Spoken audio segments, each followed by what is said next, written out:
in Mind broadcast with your hosts, Bishop C. Guy Robinson and Dr. Jonathan Shepard, where we explore faith and mental health perspectives on current affairs. Let's get into today's discussion with the Spirit in Mind.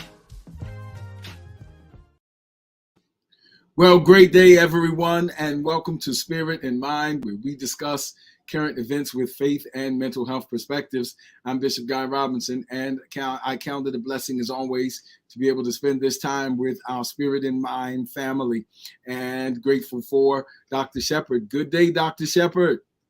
Yes, good day, Bishop. How has everything been for you this week?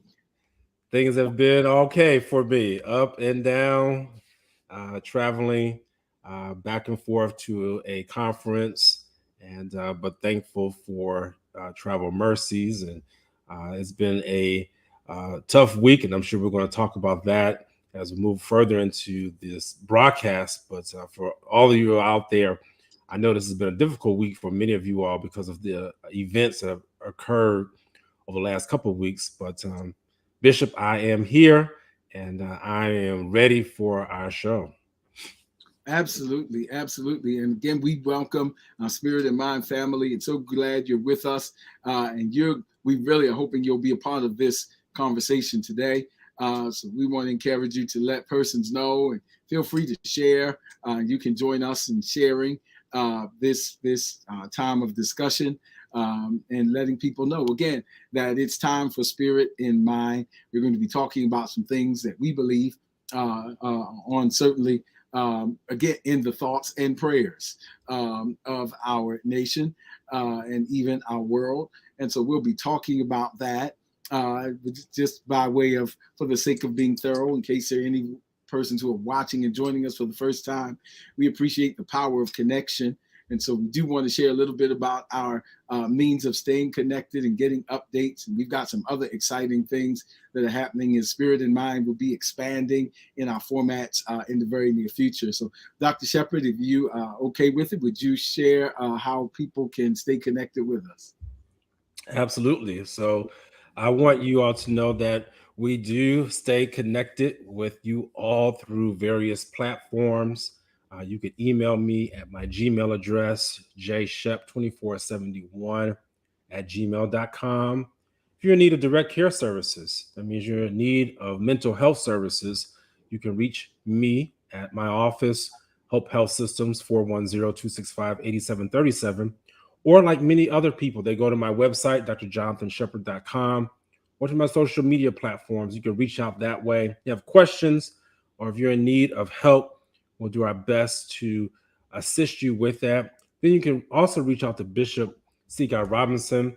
You can reach out to his email address, Gmail address, C. Guy Robinson Ministries, and the office number there to the church, Facebook, Twitter, Instagram. You see the various handles there. And I always like to promote that Bishop is the pastor, the senior pastor of the Tabernacle of the Lord Church, and you can always reach out to him even through YouTube and listen to the wonderful sermons that he has listed there, uploaded there. And I know that they will bless you. He even has material that he has written, and you can also find copies of those at his website. So please reach out to us. We love it. Thank you for all those who are out there. Greetings, Principal Carlidian Thompson. Glad to see you. Sarita Watson, thank you. Miss you also. Juanita Henderson, Jacqueline Shaw, Sandra McCray. Go ahead, if you're watching right now, drop your name in the comments section so that we can greet you. Thank you, Laverne Jones, and we'll gladly reach out to you and just say hello. And I'll do my best as we're talking to send a little message just to let you know that we are appreciative of you. Also, please like and share. Go ahead and let people know that this particular broadcast is on. We're on live, and we're thankful for this opportunity. Absolutely, absolutely. I echo everything Dr. Shepard just shared, and we are grateful for the power of connection. And so without further ado, we've been talking about, for the last several weeks, post-traumatic growth. As you know, there's post-traumatic stress, and then there's post-traumatic growth. And today, kind of wanted to really kind of insert a subject that is really related, because we are living, it can be argued that we're living in a season, an age even, some would say, of multiple emotional triggers, and even traumatic experiences and shared trauma. And we're watching things unfold in real time, and virtually in those spaces and places. And then we're empathizing because we're human beings, and though we are not literally going through that moment, we can imagine and put ourselves in that place, and we feel some kind of empathy on a humanistic level. So there's so many triggers and so many things that are going on, literally from the international level to the national to the local.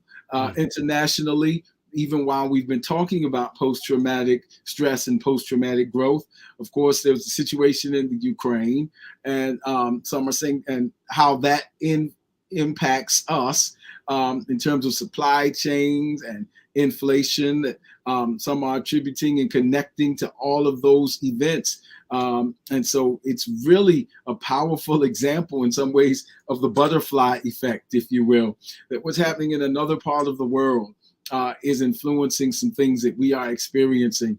Then you add to that, to the inflation and to the gas prices, and to the international war level and things that are happening. And then you add to that just earlier this month. And Dr. Shepherd, I was thinking, isn't it amazing that this is Mental Health Awareness Month? Mm-hmm. And Mental Health Awareness Month, we've had these traumatic events, Buffalo, New York, which is a mass shooting, and not only a mass shooting, but a racially motivated one.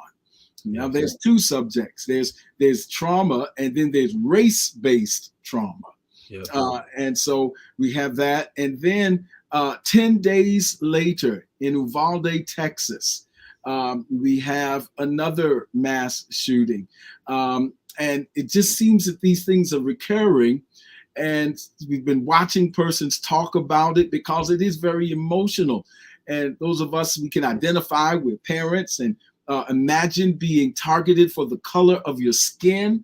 It raises all of these kinds of moments of deep emotional shared trauma. And we've been talking about what to do about it. And some of the social media posts, Dr. Shepherd, we'll talk about this. I want to get your insight on this.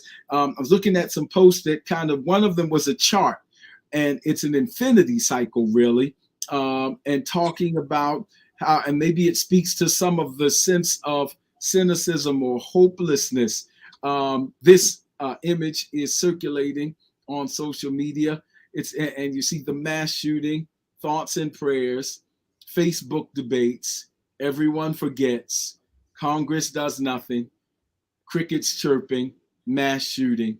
You see the American flag there, making a comment that that is an American phenomenon. And then you see the infinity circle there, used a lot in marriage and family therapy and emotionally focused therapy examples. But that infinity circle and the feedback loop is so powerful there. And if that is the idea, then it kind of speaks to thank you, Minister Cat, our engineer. If that is the idea, then it kind of speaks to a kind of despair. And can we break this cycle? Can we break this negative infinity loop? Can we move from post-traumatic stress to post-traumatic growth? How do we grow from this? And that's some of the things we want to talk about. And we welcome your insight. We welcome your comments in the chat line, because they help to keep the conversation going. And we just wanted to spend some time as we talk about post-traumatic stress and post-traumatic growth. We wanted to talk about these traumatic events that are happening now, and where do we go from here, or perhaps more poignantly, where do we grow from here? And so, Dr. Shepherd, please help us out here. Yeah, Bishop, thank you for that great introduction. I just want to say publicly, I already mentioned it in the chat, Principal Carlinian Thompson, who was here She's a principal. I forget the name of the school. It's right on the tip of my tongue, but right there in West Baltimore, Bishop. We're actually not too far from your school. I'm from your church. I'm sorry, her school's not that far from your church, and she, as I meant, I'm sure she'll put it in the chat. Just if you don't mind, put it in the chat if you would, Carlinian Thompson. But there are so many educators who were affected by the Texas. There we go. Robert W. Coleman Elementary School. Yeah. Yep. She's the principal of that school, Bishop. Yeah. Wow. Okay. Yep. And sister of Bishop William McMillan. Yes, certainly. Yep. So that's who that is commenting. And so we know that many people are affected. Educators, teachers, those who are teachers, aides, parents, all alike have been affected by this, by the mass shooting in Uvalde, Texas. And then, of course, our hearts go out to those who are in Buffalo. And in particular, Bishop, you may be aware, may not be aware, that 3 of the persons killed were a part of the Kojic denomination. And that in itself was a huge loss, any life taken in the way in which it was. So I just wanted to mention those things because we hear you, we understand. Where my mind goes right now is a couple places, and this is where I'll start. We have to understand that there's a difference between mental health disorders and evil in the land. Yes. What we'll hear, and this really does pertain to post-traumatic growth, is what you'll hear from people is try to explain something in regards to the shooters as to why they did what they did. People keep trying to say, well, he had this, or he did this, or if it was a woman, she did this. And honestly, I want to let you all know that some things just cannot be explained. We may never know the reason why. Now, yes, was it racially motivated? Absolutely. But why did he choose that particular place? We may not ever know why. And we have to understand that mental illness, mental health disorders are one of the reasons that people will utilize in order for them to set the foundation for that person not being prosecuted or even executed when it comes to a trial or jury of your peers. It's quite interesting how that flows in this particular land that we live in. It really is. I can say so much more on that, but I'm gonna pull back from that. You hit something good, Dr. Shepherd. I think that's so critical, and I think that's one of the things that blesses me about Spirit in Mind and the vision that we believe was inspired of the Lord is that we get to talk about both spiritual and mental health matters because they are really we study them separately. I understand that in the disciplines for our learning, but when we look at the scriptures, they're interactive. Bible, as we said before, compares soul and spirit to bone and marrow. It's hard to touch one without touching the other. But certainly, I really appreciate you making that distinction between mental health and just evil, because it begins to enter in the concept of spirituality. Just in an academic sense, of course, as a bishop of the Lord's Church, we have an understanding of what the Holy Spirit is, and Pentecost Sunday is this Sunday. So we can go there. But I also relate, because I'm a teacher as well, and faculty lecturer at 2 universities, 2 HBCUs. And so I can relate to that classroom moment experientially, and the vulnerability, and really not expecting those kind of things to really be a reality, and yet they are. And how would you do it? And now coming to class thinking, how do you deal with this? And what would you do if? There's some very real scenarios for me as an educator. And so with that in mind, that concept of an inexplicable moment. When we talk about spirituality in a just strict academic sense, we're talking about spirituality is defined as that which deals with that which is invisible but influential and concerns a sense of meaning and purpose. And whenever we're talking about meaning and purpose and talking about as invisible but influential forces, motivators, if you will, that spiritual dynamic forces, then we're talking about things that move us to act, that are intangible, ideological, spiritual. That's what we're talking about when we're talking in a generic definition of spirituality. We're talking about that which gives purpose and meaning. And what you're saying is so powerful is that those things begin to get into the spiritual meaning and trying when we're searching for meaning and understanding. And so there's not just, I would argue, as a faith leader, there's not just a mental health crisis, because that's very true and very much a part of our conversation, but it's a psycho-spiritual problem. Again, because it's so intertwined. And so there is a spiritual reality here. And the scriptures are clear that evil is real. If we don't believe that, then we would have a problem with the scriptures, because Jesus himself said, I beheld Satan. Jesus said, I saw him. Jesus said, I saw him fall. And Jesus said, the scriptures, he comes into the wilderness and begins to have these moments. And the scriptures say, Paul said, we should not be ignorant concerning his schemes or devices. And so these things are very real. It's easier, I would argue, to talk about the mental health aspects in our culture, because mental health has done a tremendous job of remaining neutral in its nomenclature. And so the neutrality of the nomenclature allows it to be discussed by pontificators everywhere in terms of the body and the mind. But 1 Thessalonians 5:23 is very clear that our anthropology is tripartite: spirit, soul, and body. And so if we don't get this spiritual component included in the conversation, and then we'll just be talking about mind and body. And that has its place, but that's only 2/3 of an anthropological whole. And so we kind of want to talk about all of it. We're not dismissing any of it.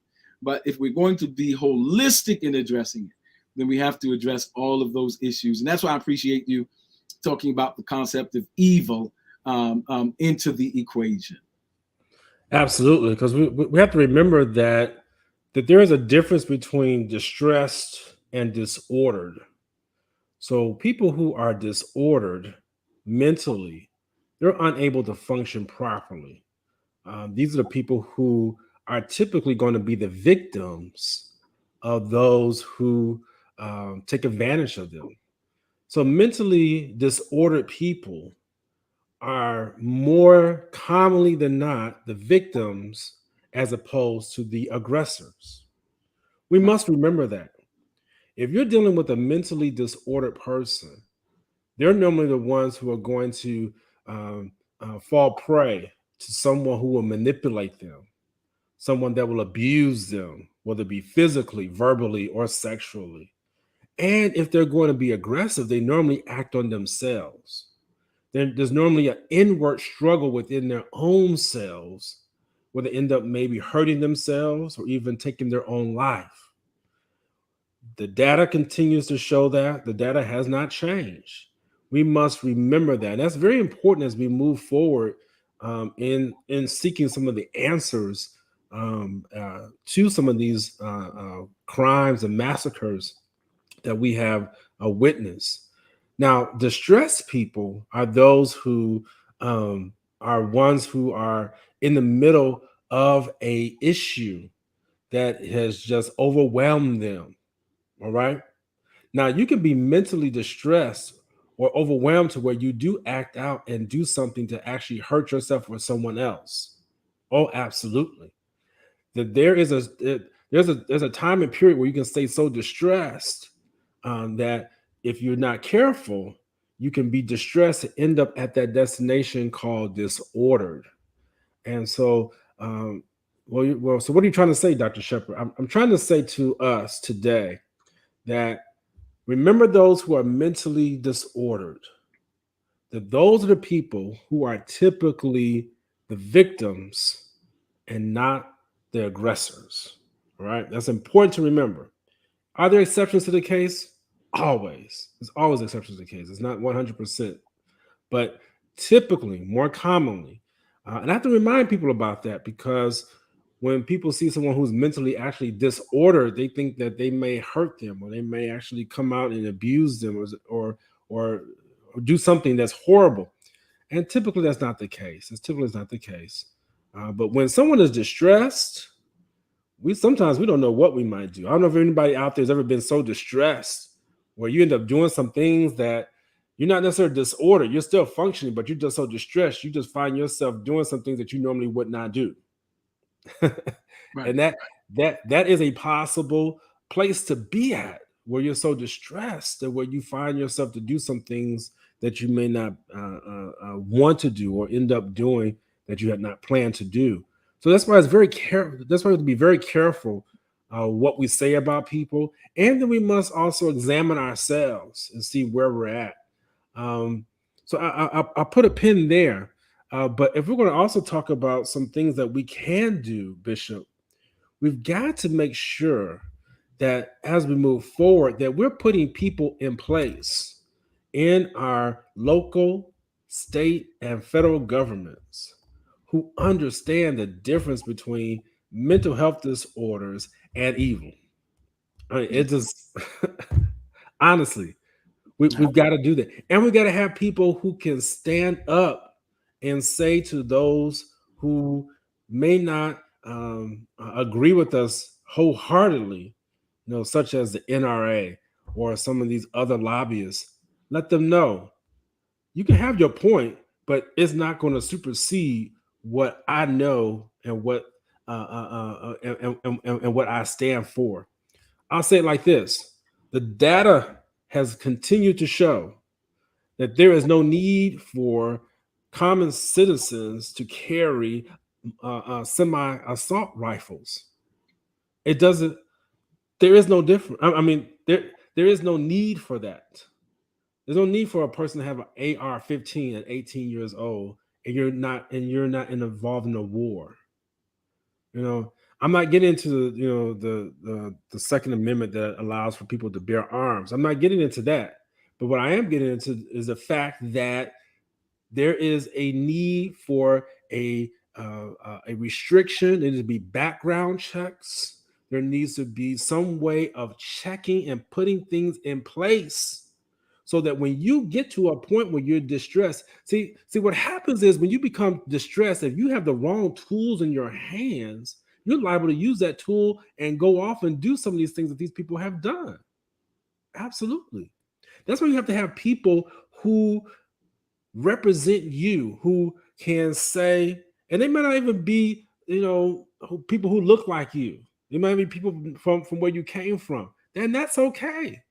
But as long as they get it, and as long as you have made your voice clear, we have got to make sure that we stand up as organizations, as faith-based organizations, as people of color, as men and women who are believers, as just human beings. We have to send a message to the people who represent us that this is not acceptable anymore.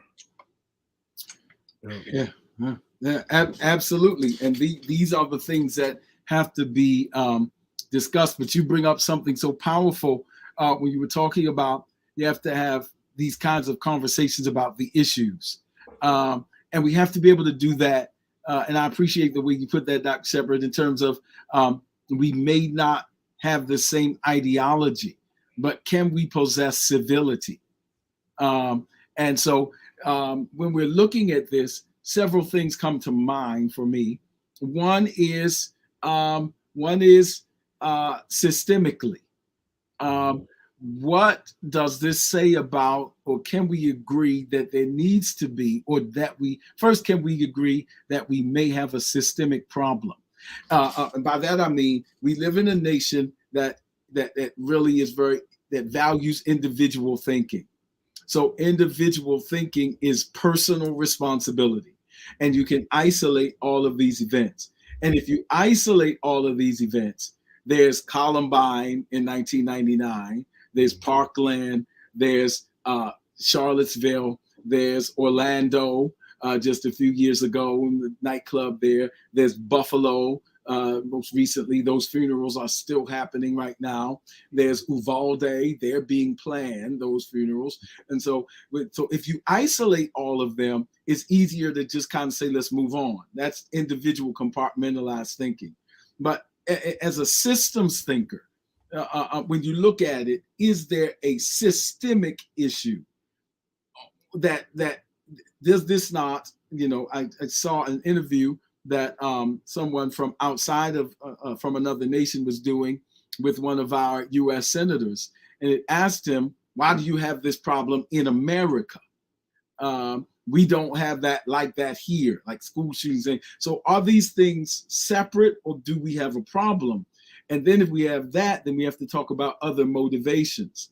When someone says that they went in a market and started shooting people based on their race, and that they were possibly influenced by replacement theory and other things and racially motivated things, then is that an influence? That's a motivator. Does it tap into something? Does it influence a certain way of thinking? We have to ask ourselves these critical questions. And can you indict one generation when you think systemically without not also indicting another? Is there any correlation between the fact that so many of these aggressors are young adults, persons who in some cases and most recently are not even really able to purchase alcohol, but can purchase firearms? I'm not taking a position, I'm just saying these are the critical questions we have to ask ourselves without the emotional dysregulation. And so is there something there? Is there something there to the fact that people are able to purchase firearms whose perhaps brain aren't even fully developed, and executive functioning isn't even fully operational?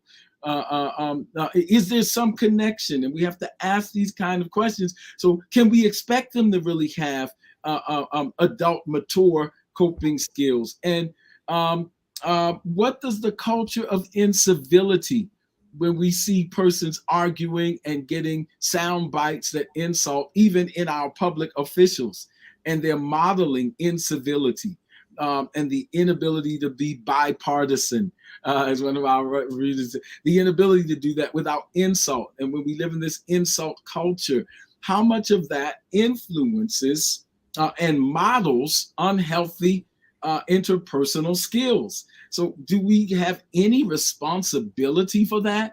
And if so, what? And what do we need to do differently to break this cycle? They're difficult questions. They're emotionally charged questions. But if we can't engage them with civility and without insult, then that infinity loop that we just saw, that dysfunctional infinity loop, will continue to be a dysfunctional infinity loop. Yeah, and Principal Thompson just said something that really is key to that, what you were referring to, Bishop, that these gentlemen who did these acts, these recent acts, they had talked about these things prior to actually doing them. Yes. So they were not a surprise. That's a scary thing.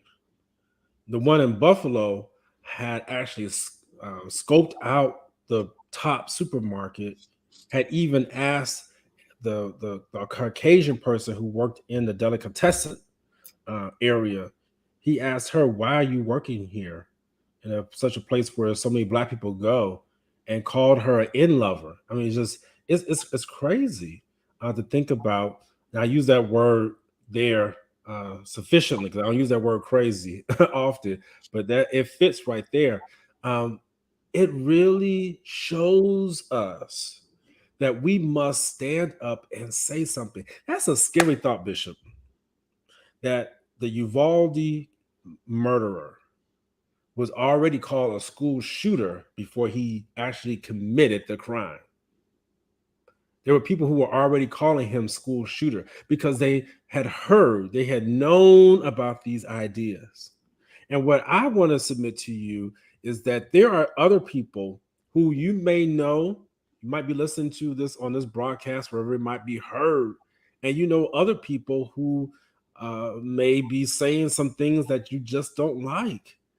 And you might be saying, well, that's just them, or that I won't take it seriously. No, we have to take these things seriously. Number two, out of that, it also scares me that the people who may have heard these things, what stopped them from confronting that particular person or from saying something to the authorities about this person? That bothers me, Bishop. Ooh, that really bothers me. Because I'm just like, where is that block at? Where is it that we have gotten to the point that we won't say anything when we know that this person is so distressed or disabled that we won't say anything? So that in itself bothers me. Yeah. So I thank you for bringing that, because we must say something. We must do something. And again, this is where, teaching comes into play. We've got to do more teaching about mental health issues. We've got to do more teaching about how to advocate for mental wellness within our country. We've got to make sure that our resources are able to be in play for those type of mental health resources to take place. Yeah, Bishop, thank you for saying that, Principal Thompson. That really is something. It's so these are layered issues. As you said, you got to take things seriously. We got to make some connections. And again, that's where we have to ask ourselves these critical questions. What are the areas of overlap in which we might want to share information? Again, that compartmentalization where, if something happens in the school system, you notice something, and then something happens in another area where that person is, but nobody's communicating, and there's no collective data to kind of connect the dots. And then, as you said, that silence that is sometimes destructive. In organizations, that's called low psychological safety.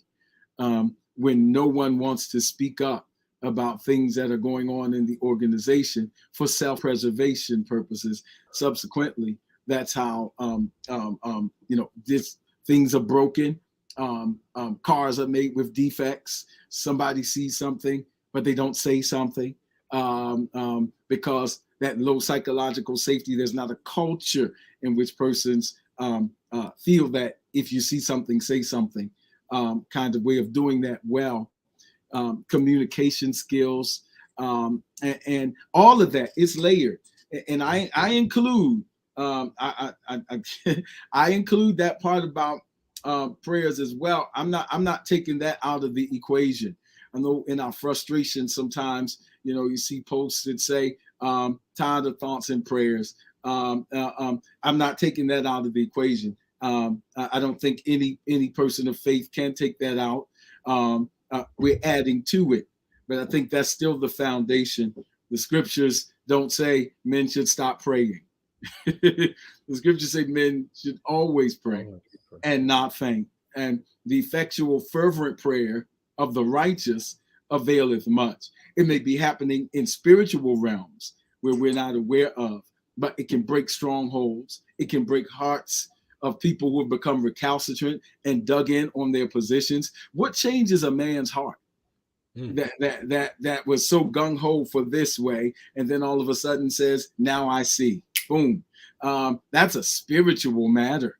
And so I just want to encourage us as believers who are watching not to stop praying. Don't cheapen the power of prayer, even as we add the addition of advocacy and action on human levels. But actually, I believe most people who are grammarians will go with me on this because it is grammatically correct. To pray is a verb. Grammatically speaking, it's an action word. And so it does produce effects if we believe the scriptures. That's right. Because the scriptures say, availeth much. And so we don't have to disparage the power of prayer. We don't have to disparage the power of the spiritual component of this, even as we add the psychological. We as believers can't fall into the same trap of compartmentalization and competition between things that were really meant to be in collaboration. Mm-hmm. So we can have faith and mental health. We can have prayer and advocacy. Because as Paul said to the church at Corinth, when we compartmentalize and choose our preferences and put the other down, it really is a sign of spiritual immaturity. The book of 1 Corinthians, Paul writes to the church, I hear that there are some of you who are saying, I prefer Paul. And there's others who are saying, I prefer Apollos. And Paul says that really speaks of your immaturity, because the truth is all things are yours. And you are Christ, and Christ is God's, which means you have access to Apollo's ways of thinking and his academia, and you have Paul's powerful preaching and miracle signs and wonders. You have the library and the prayer closet. You don't have to choose, use them totally. So we're not, I would encourage the church not to allow the wisdom of this world, which is foolishness to God, to take out the power and the efficacy of the intercession and the power of the church. God told Abraham, I'll spare the whole city if I can find just a few righteous folk. And so I still believe that there's power in prayer. We don't have to throw that away, because if we discard that and simply take on what we have achieved by human intellect, we become secular humanists. Mm-hmm. Man is the measure of all things, and I am, and it's all in me, and it's my power and my might. But no, we're not secular humanists if we're going to be the church. That's a part of it. So we can add the science, and we can add that. We can add the counseling. But it doesn't have to be, or the old adage used to say, don't throw out the baby with the bathwater. As he used to say, the effectual fervent prayers of the righteous still have power. And we're adding to that. Prayer gives the strategy. If we just begin doing stuff without spiritual consultation, then there is a way that seemeth right, but the end is destruction. And so we'll end up being busy without strategy, because prayer reveals the strategy, and nobody builds a house who's wise who doesn't first sit down and count up the cost. The prayer room and the prayer of the righteous and the thoughts and prayers is when we begin to think on these things before we act, so that our acting isn't senseless or just cathartic and done by our emotional pressures. So we got to add both, and we got to get mature enough to be able to function and enjoy both. We are beings of spirit, soul, and body. And so that's why we try to do spirit and mind, because it's not either or, it's and both. All things are yours, because you serve the God who has given us all these resources. And so I think it's going to take that kind of collaborative effort. What we teach, what we demonstrate, safety precautions, advocacy on different positions, bipartisan working together is going to take. But what won't work is if we all compartmentalize and go into our silos, and that cycle will continue to go uninterrupted. Yeah, Bishop, and that's what we're seeing in Congress. They're compartmentalizing every particular issue. I would even submit to you, there's some Republicans who actually do believe in some of the things that are being submitted by their counterparts in the Democratic Party, but because they don't want to be seen as an outlier, people are scared to stand up for things that they really do believe in. And we've seen that continually occurring in our governments, just because they are, or that may be a particular party, and they say, well, I can't do this, or I can't believe that. And it really does weaken our ability to get things done when we stay in our silos. That's what the enemy wants us to do. He wants you to stay in your silo so he can separate, he can isolate you. And that's what even these particular mass shootings do. I want to speak to this too, that those who are affected, which all of us have been affected by it, you must pray, as Bishop was just saying, but don't allow yourself to remain isolated because of these events.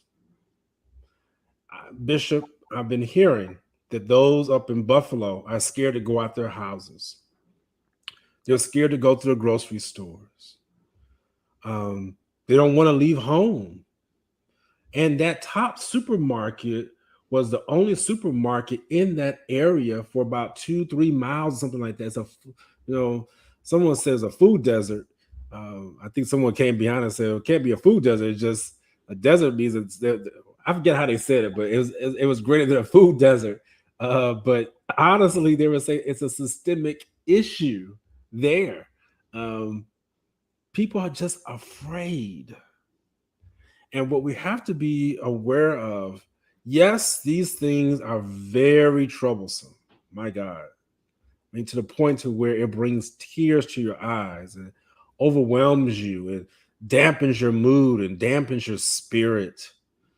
But we have to be careful that it doesn't cause us to isolate ourselves from other things and other people to where we now become compartmentalized to where we cannot fulfill truthfully all that we're supposed to be a part of.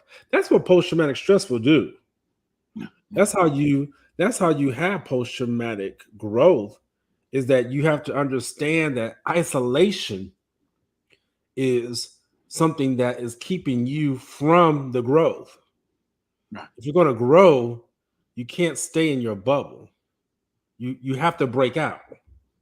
So these particular incidents, I get it. They make you not want to go outside. Bishop, there were parents who didn't want to send their children to school this week. Yes, yeah, absolutely.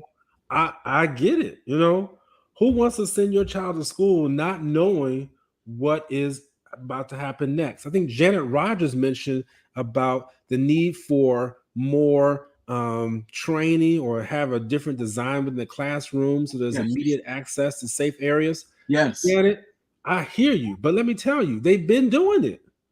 They said in Uvalde, Texas, they had already practiced what to do when a disaster occurred. Go back and listen to what some of these people were saying. They had already practiced it. The problem is you can practice something, but when it comes time to actually implement it, two different things. That's why you have to continue to practice. That's why even when you're in crises, we must have a prayer life even before we get into crises. I'm not pointing a finger at anybody. I ain't trying to come down on anybody, but it's hard to start praying when you just get in the crises. You can definitely do it because I've been there. But if you know that you've been praying and you've been practicing those various skills before the crisis hits, it's a little bit easier to manage through and go through the crisis, because the crisis will come. It certainly will come. But let me tell you, we have to understand that when these crises hit, that we cannot allow ourselves, even we're not directly affected by it, that we don't shut down ourselves. I understand, and that's what today's show really is also speaking to. We want to hopefully liberate some of you all from the heaviness that this week and the weeks prior have brought to you, liberate you from some of that heaviness so that you don't remain isolated. Because when you get isolated, that's when you become more vulnerable to the attack. That's when you become more vulnerable to ideas that are very destructive and harmful to you. Hey, Dr. Shepherd, I want to tag right there. That's because you talked about persons who don't even want to come out of their houses, and what that identifies, and we empathize with that, and we want to highlight that, because what that identifies theologically is now we're beginning. That's why it's called, well, let's go sociologically first. That's why some people refer to these as acts of domestic terrorism. Terrorism means exactly that. It inflicts terror, not just in the immediate event and moment, but after the event, it continues to resonate. And that is what we refer to theologically as, and Paul referred to as, the spirit of fear has now begun. Think about what that means, because we just said spiritual means invisible but influential forces. Just like the Spirit of God is the invisible but influential, active presence and power of God. When the Holy Spirit moves, we see evidence, signs, and wonders. But he himself, Jesus said, is like the wind that blows, no man sees it, but you see the effects of the move of the Spirit. Because when we're dealing with the realm of the spiritual, we're dealing with that which is invisible but active and influential.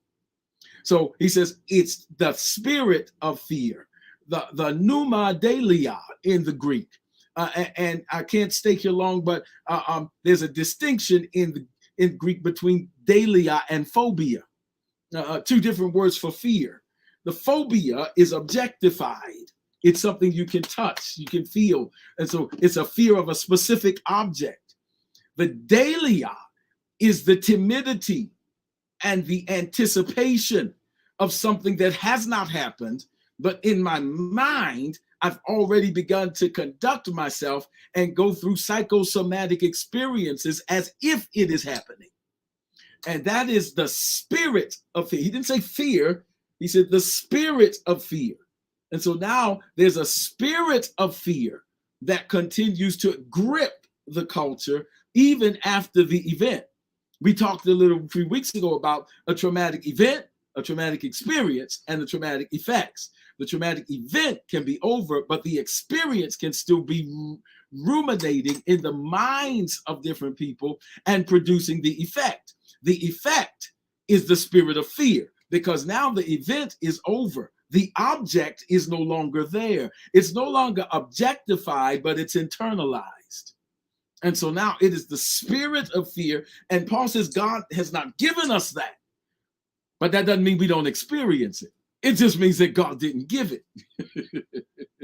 and so we have to go through these things. And that's why we're talking about this. And so he says, but he has given us power, love, and a sound mind. Power, this ability to do, and so and do in spite of, and face that. And so these are some of the things that we can be praying for, because this is the spiritual warfare for a spirit of fear that has gripped now in certain parts. And so we need to be praying about that.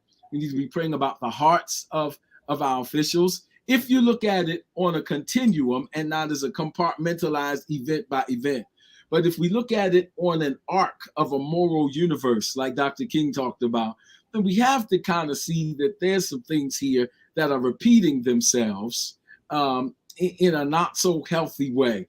From Columbine to Parkland to Charlottesville to Mother Emanuel AME Church to Orlando to Buffalo. There is a pattern here, and it does speak of some systemic ills.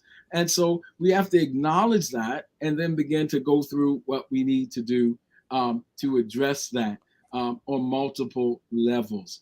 And so that's going to take spiritual moves. It's going to take psychological moves. It's going to take physical moves. It's going to take protest, but it also takes process, and all of those things are what we're working on. So, Dr. Shepherd, that's just what's on my mind. Yeah. And so, I just have one more thing I want to say, and then I think we'll probably just be just about wrapped up. But I just want to speak to every Black person that's out there, and I need to do this because we are living in a day where we are marked people. We really are. We're marked people. And I want to encourage every Black person out there. And I'm specifically saying Black people because there really is no other race within our country that has suffered the likes of what we have suffered. You can't compare us to any other race. The only one that may come close is the American Indians. But even with that, it still is a toss-up. I want to encourage every Black person out there that God has us in mind. Well, why are you saying it like that, Shepherd? Because there have been so many different things that have occurred, as Bishop was just quoting the various massacres, the various incidences that have literally traumatized us. Racial trauma is real, you all, and is in full effect. And what I want to tell you is that even in the worst of the racial trauma that you may feel, God still has power over it, and he still sees you as the apple of his eye. You have to be encouraged as a Black person who lives in this country today. You really do. And Spirit and Mind is going to encourage you. I'm going to encourage you. You need to know that God still has you under his wing. He's got you covered. There's no person who's going to eliminate our race. I don't care if we're only 13% of this particular country. God is still in control. He's still omnipotent. He's still omniscient. He still is the one who gives life and who gives the authority. I have to encourage you on that, because let me tell you, Bishop, it gets like that sometimes. We wonder, like, God, what did we do to deserve this? I hear you. I hear you. And that's why I need to speak directly to you today to tell you God still loves you, favors you, is not biased against you. And yes, there are people out there who will want to eliminate us. That's just the truth and reality of it. But it won't work. It can't work because God won't let it work. All right. He created us. We are the workmanship. We are his workmanship. We are his people. And we are loved by him. Yes, you may be dehumanized. I know what it is to be dehumanized. And you need to make sure you take care of yourself during this time. Cut the TV off. Lord, that sounds so old. I said, cut the TV off, Bishop. Flip the TV. That was before my time, but I just remember my grandmother saying that. Cut the TV off. But turn off social media. Do those things that is necessary so that you can keep a healthy mindset as you go through it. Thank you for touching on that, because there's a spirit of fear, Bishop, that has crept in that will allow you to stay buried and stuck with where you're at. But thank you, Bishop, for reminding us that we've got power, love, and of a sound mind. So I want to speak to every Black person out there. I think I've done that, and I just need to say that for today. With that, I've said what I need to say today.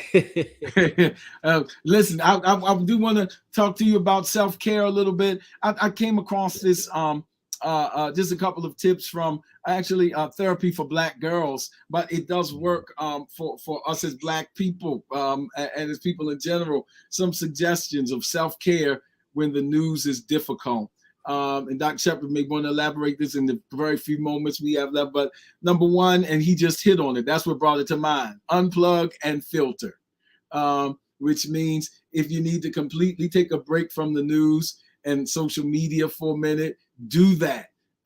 It's okay. Put some limits in place. Don't watch videos. Read from sources you trust. I'm an educator, and I know fellow educators, we're always talking to our students about check your sources, cite your sources, make sure they are scholarly reviewed articles or whatever, because just because somebody printed it doesn't mean that it is accurate and that the methodologies are legitimate. And so check your resources and then unplug. Check enough to be aware, but don't meditate on it. Hallelujah. And so unplug and filter. Dr. Shepherd touched right on that. And so I just it brought that to mind. Feel the feels, which means allow yourself to feel it. This is a time that triggers many feelings. Look at our society. It's a time of graduation and a time of grief. People are celebrating in one part of the world and people are grieving in another. Even the school, Robb Elementary School, it's the end of the year. Some people, it's their time to graduate. But for others, this has been a tremendously grievous experience. And so how do you deal with both of those realities at the same time? It's a time of mixed feelings. And so feel that. Number 3, get support. Get support means make plans to spend time with loved ones. There's safety in a multitude of counsel. Talk to people. Have some good confidants that you can confide in. Of course, this particular thing mentions, of course, a therapist, certainly supportive online community. I would add faith community. Now is the time to look, and I believe as the church, we got to seize this opportunity to say that people are hurting and there's healing in the hope of the gospel, and rightly divide the word of truth. The Bible says that God put these places, and he talks about the fivefold ministry, the apostle, the prophet, the evangelist, the pastor, teacher. I believe this is a time when we need teaching like never before. It's an age of information and misinformation and disinformation, and we need those of you who've been called to the kingdom to rightly divide the word of truth. Nothing wrong with the celebration, but if God doesn't give you a hoop, don't worry about that. If he gives you insight and revelation to make the word relevant, to transition people's lives in a way that is transformational, teach it in the name of Jesus until lives are changed, because we need the teaching. Get the support. And then lastly, remember that grief is complicated. Because you may think it's crazy. Like, why am I feeling this way watching something that's happening all the way in Buffalo or all the way in Texas? Shared grief is real, and it can send us through some emotions, and we're registering with it. Thank you, Minister Henderson. We're registering with it in different ways. You've got to acknowledge that and talk about it, because there's help and hope. And that's really what we want to leave you with. There's help and hope. So Dr. Shepherd, you just reminded me of that when you started off with saying, cut social media off. And then some of our persons in our family in the chat line caught on to that, and it's in the chat line. Yeah, cut it off. And so that's one of the first steps that came from this list of recommendations. Dr. Shepherd, before we close out. No, thank you, Bishop, for taking us a little bit further with that. I'll just add on, just to emphasize, there is a blessing of coming together as a whole. So when you're talking about the get support, I've been telling people more and more, there is an energy that when you come together for one common cause, if you're coming together for a worship service, if you're coming together for a meeting, it's different when you come together in person, when you are on a virtual platform. It is just different. And there's an energy that happens when you come together, and it helps you not to be isolated. It helps you to be able to feel the vibe, if you would, from each other, and you glean from that energy. So I know Dr. Hayes mentioned that they were more safe. The schools were in quarantine. I would disagree with you, Dr. Hayes. The children were not safe in quarantine because they were not learning right. These children were not learning, and Principal Thompson would tell you their test scores have gone down during the quarantine because they were not getting that particular interaction that they needed, that so many of our children needed. So there's got to be a way of coming together to be in a safe place. You know, one of the things I appreciated from my pastor even today in worship service, as I watched, she had the people to come down to the altar. She could just feel the heaviness in there. Feel the heaviness in there before she could even move forward in the message. Well, why is that important? Because she said the God is there to meet your needs. We're not here just to have church service. And if needs are not met, let me tell you, it's hard to listen to a word. I'll be honest with you. You come into a place, and you know that you're heavy and you're burdened down, like so many people are. A lot of people are just sad because of all that had gone on. And she just allowed the people just to worship, come to the altar, lay your burdens down. But it was such a safe place where you could come and gather so you can let your thoughts out. We want Spirit and Mind to be that safe place in a virtual space, yes, where you can share what you're thinking, share what you're feeling, so that as you go through what you're going through, yeah, we're here to support you. We're here to let you know that you can make it. We're here to speak life into you, both from a spiritual and an emotional and mental perspective. So thank you, Bishop, for saying that, but never neglect the coming together of people who are like-minded for one purpose, because let me tell you, there is strength in unity. Absolutely. And that's so powerful. And that's what we're here for. Listen, there's help and hope. I know there's a lot going on, and I know there's a lot of triggers. And again, for some people, this is a celebratory time, and I appreciate our family that wrote that in the line. For some people, you can almost feel guilty about celebrating how God has blessed you. Listen, if God has blessed you, tell of it. Tell of how he's made ways and how he's opened doors. He's helped you get children through school. He's helped you finish school. He's helped you as a teacher, faculty, or staff member get through a difficult semester. Don't be ashamed to tell that, because all of these things are true. That's why we're talking about mixed feelings. All of those are true. Do not hang. If we learn nothing from Psalm 137, it says, Babylon is a bad place, but don't let it make you hang your harp on the willows. Oh my goodness. Don't lose the Lord's song in this strange land. We celebrate, and at the same time we mourn, and at the same time we have to deal with the spirit of fear that has gripped us, but we do it from a place of faith and a place of believing that God is in control, and we do it together. As Dr. Shepherd just said, you are not alone. And so we want to encourage you to continue to support, and thank you. I want to thank you, Dr. Shepherd, as we close, for mentioning that.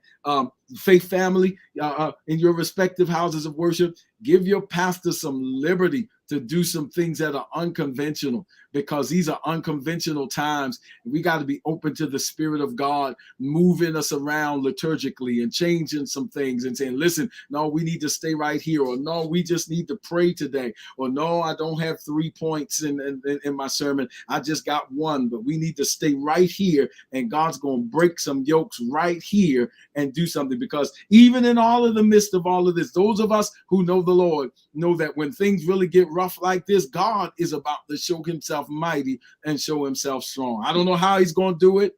He's hid that from me, but I got enough confidence to believe that sooner or later, he that shall come will come and will not tarry and make his presence known. That's my prayer for you. And we want to invite you to join us by the grace of God as we gather next time on Spirit in Mind.